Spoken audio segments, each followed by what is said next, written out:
এবার আইপিএলে চেন্নাই সুপার কিংসের হয়ে শুরুতেই ব্যাপক ঝলক দেখান মুস্তাফিজুর রহমান, হয়ে ওঠেন দলটির একাদশের নিয়মিত মুখ।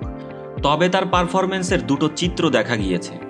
চেন্নাইয়ের মন্থর উইকেটে তিনি যতটা কার্যকর, বাকি মাঠগুলোতে যেন ততটাই মলিন।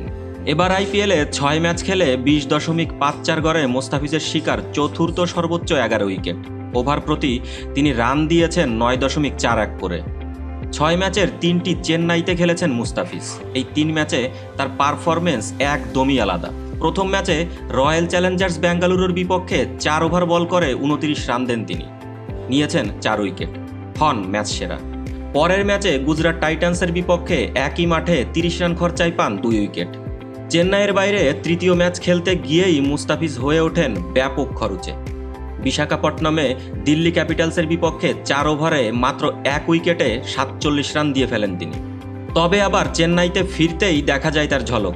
কলকাতা নাইট রাইডার্সের বিপক্ষে 22 রানে পান 2 উইকেট। সর্বশেষ 2 ম্যাচ বাহাতি পেসার খেলেছেন চেন্নাইয়ের বাইরে। 2 ম্যাচেই তিনি ছিলেন ভীষণ খরচে।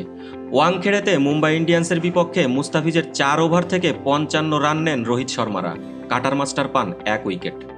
গত রাতে লখনৌ সুপার জায়ান্টের মাঠে 1 উইকেট পেলেও মুস্তাফিজের 4 ওভার থেকে আসে 43 রান। অর্থাৎ দেখা যাচ্ছে চেন্নাইয়ের বাইরে খেলা পড়লে ওভার প্রতি কমপক্ষে 10 রান করে দিচ্ছেন তিনি।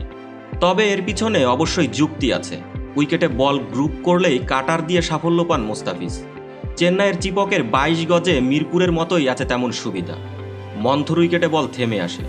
মুস্তাফিজের বোলিং খেলাটাও ব্যাটারদের জন্য হয়ে ওঠে তখন বেশ কঠিন।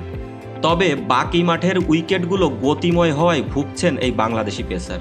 ক্রিকেট ধারাভাষ্যকার হার্ষা ভোগলে অবশ্যই ধারণা করেছিলেন লখনৌতে ভালো করবেন মুস্তাফিজ।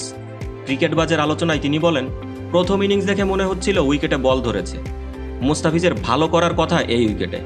তবে পরে ব্যাটারদের জন্য উইকেট ভালো হয়ে যায়। এবারের আইপিএলে 1 মে পর্যন্ত খেলার এনওসি পেয়েছেন মুস্তাফিজ, তাই আরও 3টি ম্যাচে তাকে দেখা যাবে। মুস্তাফিজের জন্য আসার কথা হলো এই 3 ম্যাচের সবগুলোই চেন্নাইয়ের ঘরের মাঠে, তাই সহায়ক উইকেটে নিজেকে মেলে ধরার সুযোগ পাচ্ছেন তিনি শেষটাতেও।